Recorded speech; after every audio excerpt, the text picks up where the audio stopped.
Mission let's go. 저 건물을 찾으러. Assalamualaikum warahmatullahi wabarakatuh. Kami dari kelompok 10 akan mempresentasikan materi mengenai masa peradaban kemunduran Islam di dunia. Sebelumnya, perkenalkan, nama saya Dede Naila Piliani. Saya Hanami Sahulaida. Saya Ratu Anura Aulia. Jika diamati dari sisi waktu, perjuangan dan peradaban umat Islam mengalami beberapa fase pasang dan surut. Berdasarkan periodisasi sejarah peradaban Islam menurut Harun Nasution, benih-benih perpecahan dan disintegrasi sudah muncul sejak fase kedua dari periode klasik, yaitu 1000 sampai 1250 Masehi. Meskipun pada masa itu masih merupakan puncak keemasan peradaban Islam. Peradaban umat Islam kemudian mengalami kemunduran ketika memasuki periode pertengahan bagian pertama, yaitu 1250 sampai 1500 Masehi, yang dikenal dengan masa kemunduran 1. Setelah kurang lebih 2,5 abad tenggelam dalam ketinggalan, peradaban Islam kembali menggeliat dengan munculnya 3 kerajaan besar 1500 sampai 1800 Masehi. Bahkan, kembali mengalami kemajuan hingga memasuki abad ke-18 Masehi.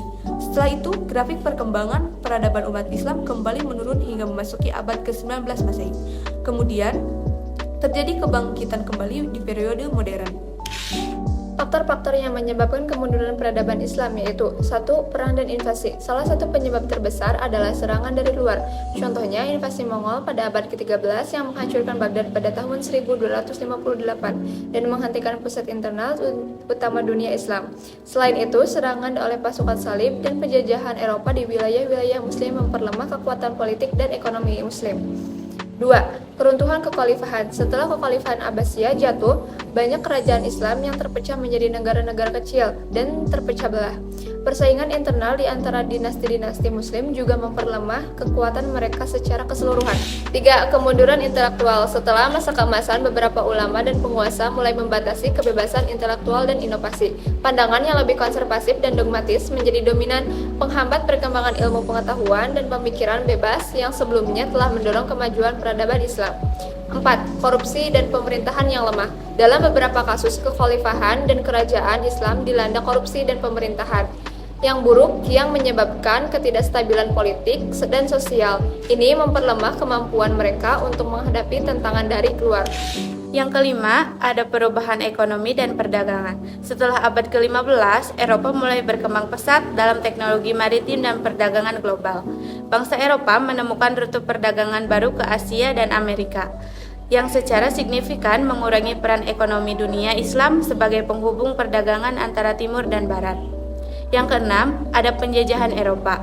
Pada abad ke-18 dan 19, banyak wilayah Muslim, terutama di Afrika Utara, Timur Tengah, dan Asia Selatan jatuh di bawah kendali kekuatan kolonial Eropa. Penjajahan ini lebih lanjut memperlemah kekuatan politik dan ekonomi negara-negara Islam dan memaksakan nilai-nilai serta sistem pemerintahan Barat. Di sini saya akan membacakan soal dari kelompok 9. Yang pertama untuk Dede Naila Piliani.